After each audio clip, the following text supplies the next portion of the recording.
Hello everyone and welcome to this episode of Dammit Jim's Gun Info.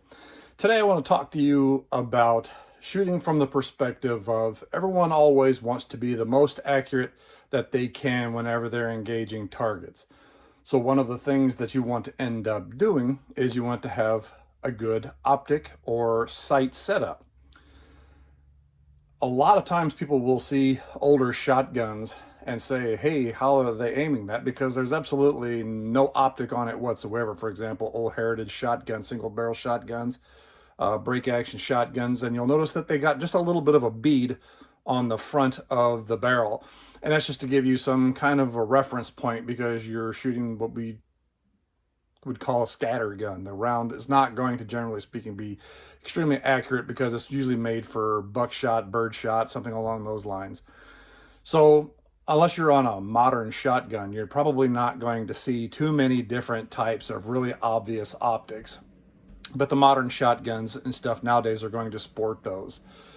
So when it comes to handguns, revolvers, of course, will usually end up having a blade front, and then they'll have a little wedge either down the top of the cylinder, the frame of the gun, that should just line up for snub nose, or you'll actually have regular target sights.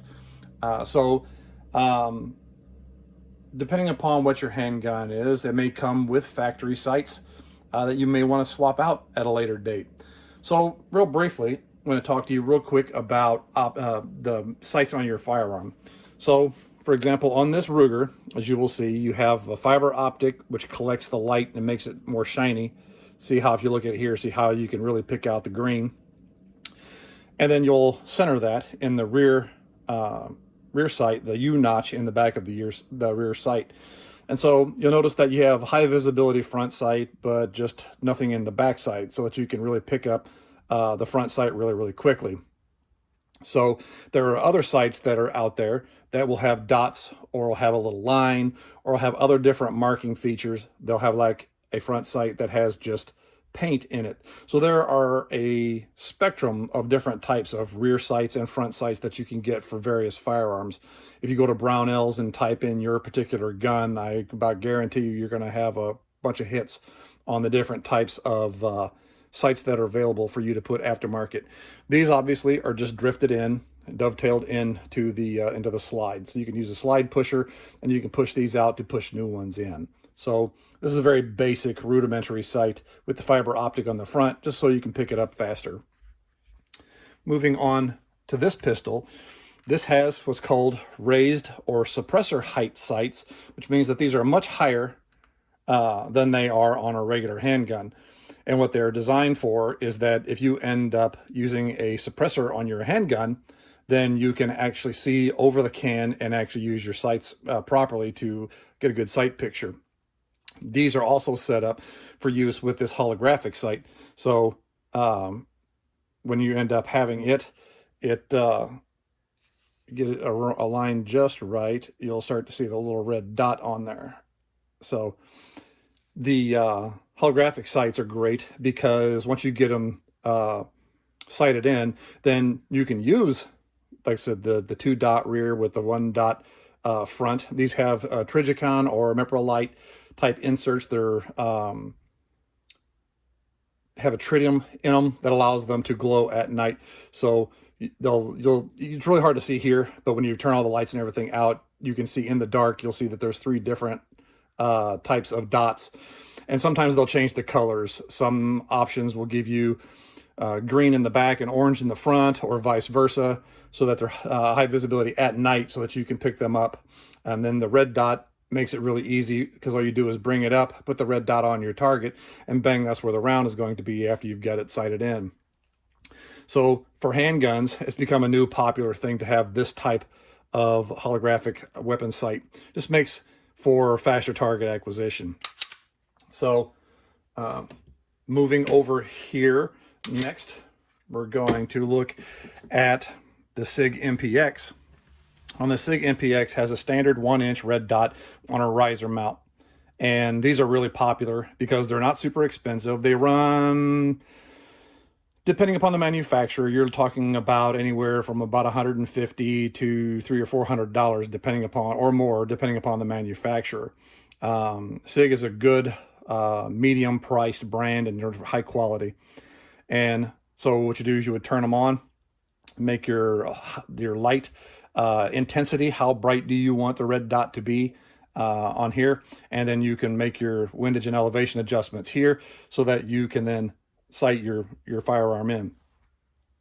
I always like, whenever I'm sighting in, I always like to shoot from a bench, so I have as little movement as possible, so I can make the most accurate adjustments, so that way when I shoulder it, it ends up being right where I want it to be. On these, because a lot of firearms nowadays are coming without sights. So when I purchased this firearm, it did not have sights on it at all. So I had to go in aftermarket, buy sights to put on it. And the 1319 or Picatinny rail is a very, very popular style of mounting on the top of firearms nowadays. Almost every firearm out there nowadays is going to have this style, or probably very close to it, of a mounting capability on top of your firearm. Now, these are standard flip-up sights that you would have, like the standard A1 or A2 flip-up sights like you would have like in your AR-15. If my red dot optic was to go down, then what I could end up doing is I could slide this forward, and that pops the rear sight up, slide this forward, and it pops the front sight up. And then it's the typical, put your front sight in the center of your rear sight, and once it's sighted in, bam, you'll be accurate out to that particular range or that particular distance once you get this weapon sighted in. And the good thing also is I don't have to take this optic off to be able to sight through, because the sight plane of this allows me to actually, see if I can't put this up here for you, so that you can see where you can aim your firearm through the optic, so that you can continue to engage targets if this optic was to go down. And if I'm not going to end up using it, I'm going to put it in storage, I can just pull down and just pull down like that, and they automatically lock in the down position. So there are a lot of different companies that were out there. MAGPUL, for example, makes a bunch of different things. Arms makes a whole bunch of different things. So there are a lot of different manufacturers that are out there. This here is an Arms 40L. And what it ends up doing is, move this a little bit closer, and to lift it up, this is a fixed front sight, which is standard for your, like your AR-15s. This comes as part of the gas block. So you get the gas block here, and it's, the original M16s came like this, where before they ended up having, where they had the carry handle that was here, see the picture. Then they made them to where they machined them all flat on the top, and they put a clamp-on carrying handle. Then they removed that all together. So you're still able to use your optics, or you can put a bolt-on carrying handle to use the standard old A2 sights. But the military has gone lately to a lot of optics, where they use ranged optics like scopes, like this, or ACOG, or to use red dot scopes like this EOTech, or like that SIG, so that you can mount those on top of your firearm. To activate this rear sight, and it's from its folded down position, just pull this little wire forward, backwards, just twist it. Come on, you. And then once you pull it back, it's in a little notch, it's under spring tension. So once you pull that back, this springs forward. Okay, so it gives you the standard ability to windage and elevation from right here with your peephole sight, to align it with your front sight. And then if you wanted to put that back down, you pull that little spring, pull the sight down, let it go forward, and it recaptures that rear fold down sight. Then the EOTech has a larger window than some heads-up displays on the red dot sights, and it'll have a circle with kind of a crosshair in it, like this. These are covers where you can push down. GG&G, I believe, makes these. And what you can do is you can put those down, and it keeps the dirt and dust and everything from out of your optic. And you can flip them up, and they flip up out of the way, so you can use your holographic sight. There's a button on this one where you can actually use it with night vision goggles, where it has an extreme low level of power, but with your night vision, you can actually still, you can mount a night vision goggle back here. You can mount this a little bit further forward. So a lot of holographic sights can be night vision compatible. We have a specific setting on those, or you can get them with that. So this is the EOTech, and they'll come with different configurations as far as they'll use 2032s or use 2026s types of watch batteries, the little button batteries that you would end up using to replace on your watch. This one here uses AA batteries so that I can just flip that little lever up and I can put new batteries in there, and there you go, you're good to go. You can use rechargeable batteries, but it's sometimes just less expensive to go ahead and just use like regular Everready, Energizer, or Duracell batteries. So again, that's a holographic sight for that. So now we're going to move over to ranged optics. Speaking on holographic sights, there are dozens and dozens of different styles, dozens and dozens of different manufacturers that are out there. Depending upon the manufacturer is going to depend upon the quality of the holographic red dot sight that you're going to end up getting. There you'll see some airsoft optics that people will put on their firearms, and I highly recommend against those because they're not very accurate. They don't hold zero under recoil, and they're just too easy to break. And that's why they're so cheap, because they're sort of airsoft. It's just for a toy. So we're going to move over to this one right here, which is, this is a Remington 700 bolt action rifle. On this Remington 700, you will see what I call a ranged optic. And what this does is allows you to have the crosshairs that you always see in the sniper movies on TVs, shows and movies and stuff like that. And there are all different types of reticles that you would end up having available for you for bullet drop compensation, to windage and elevation. The mil dot, for example, is specific for the military. That allows you to do hold over or hold under to be accurate with whatever dope, the information that you've gathered, all the information that you get shooting your bolt action rifle, how much elevation, how much windage that you end up putting on the scope so that you're accurate at specific ranges. So that's why you use a ranged optic for a long range rifle, so that you can be as accurate downrange as you possibly can. So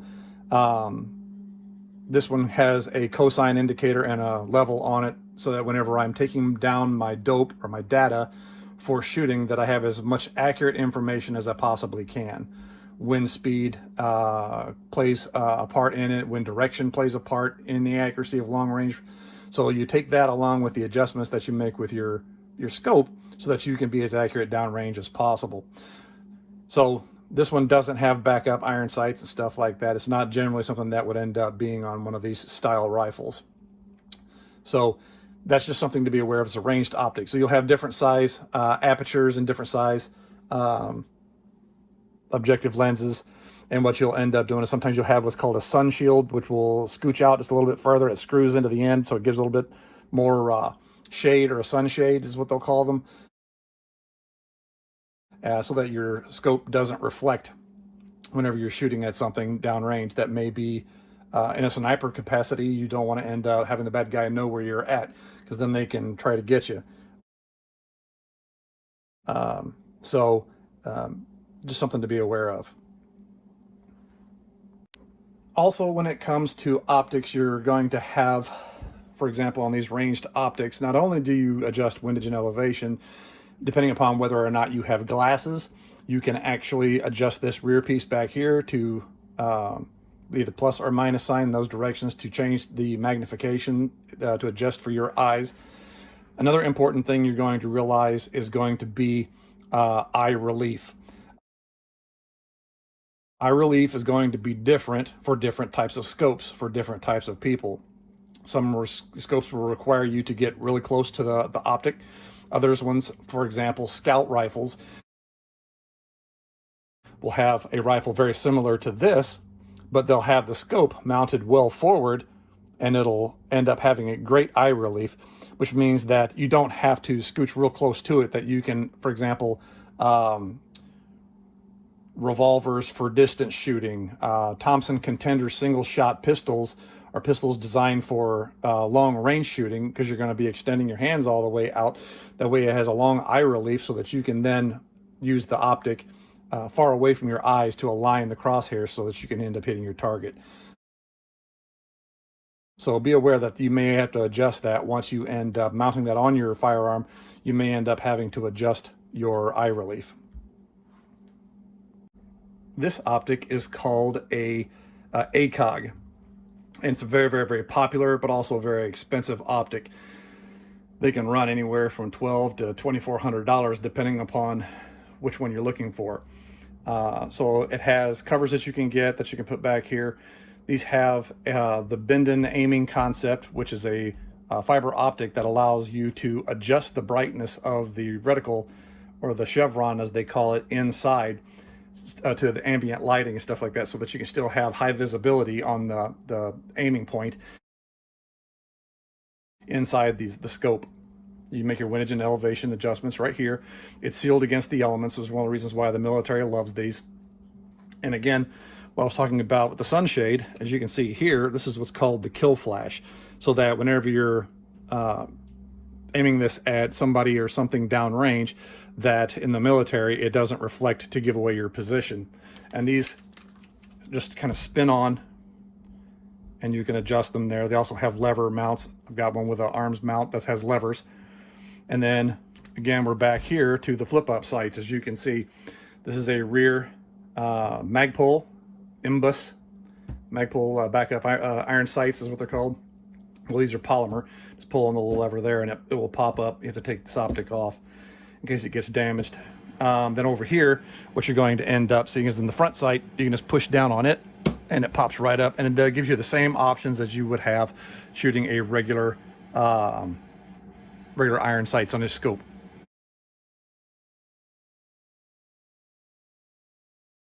And they fold back down when they're done.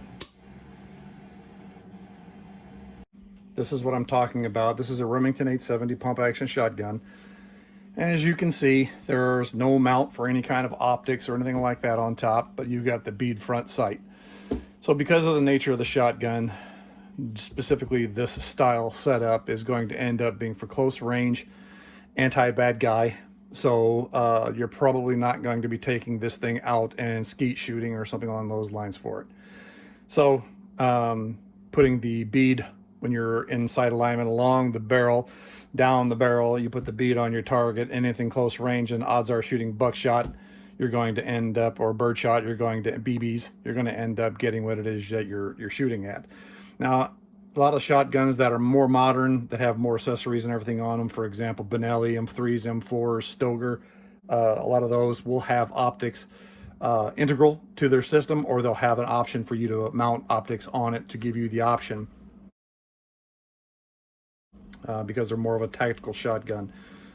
So the point ends up being is to make sure that whenever you end up going to the range, that you have something so that you can be as accurate as possible, but that's going to not break the bank. So we want to have as specific optic for your purposes as you can possibly put on your firearm, so that you can, again, like I said, as accurate as possible. Because especially when you're shooting distance and shooting for accuracy, you don't want to spend all day at the range and not able to actually accurately hit your target. So when it comes to optics, when it comes to sights, when it comes to the different things that are available for you, for your firearms, handguns, submachine guns, combat rifles, assault rifles, battle rifles, revolvers, you're going to want to make sure that you end up having optics or sights that are going to be accurate for your piece of equipment, your firearm. Now, when you deal with the AK-47 rifle weapons platform, one of the things that you're going to notice, comparatively speaking to an AR-15, is you're going to notice that you have a combat rifle that has pistol sights on it. And what I mean by that is, look at where your cheek well is going to be and look over the entire dust cover, and it has your blade front U-notch rear sight this far forward. So your sighting distance is only going to be from here to here, which is about half the length of the rifle. On the AR-15 platform or weapons similar to that, the rear sight is usually markedly back here, so it allows you a longer sight radius, which allows you to be much more accurate with your firearm. And the optic method that they end up using on the AR-15 allows you to be extremely accurate out to 500 yards, realistically speaking.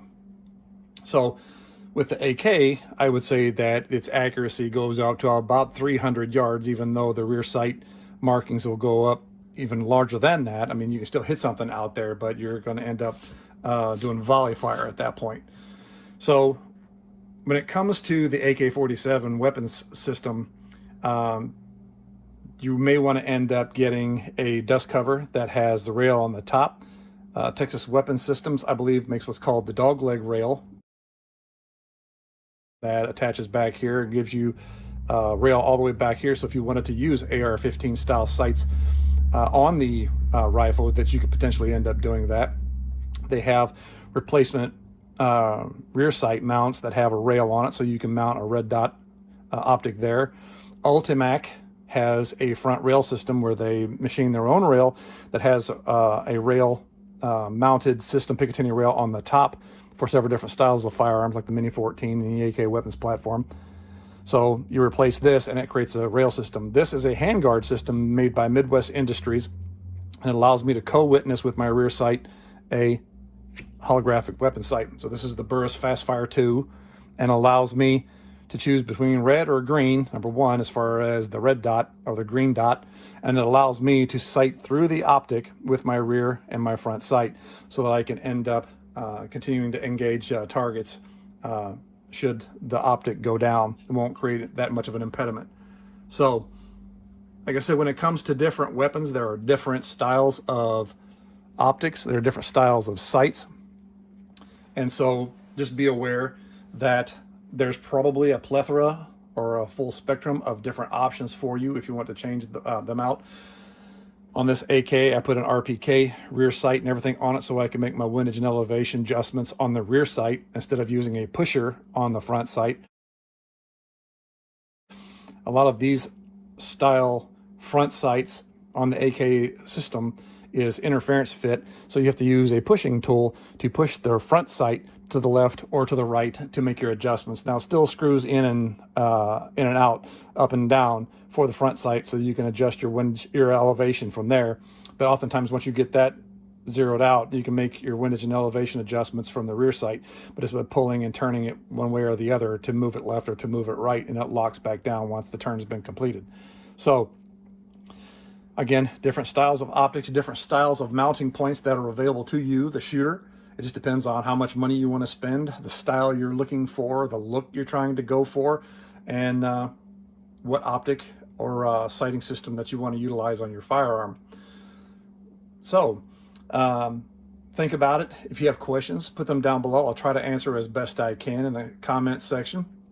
And the information I'll put in the description to try to give you guys some information as far as where to look if you're interested in upgrading the sights to your firearm.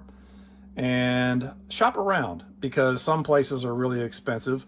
So other places have sales, and you can actually pick up what you're looking for at a nice discount. So happy shooting. Thanks for watching this episode of Dammit Jim's Gun Info.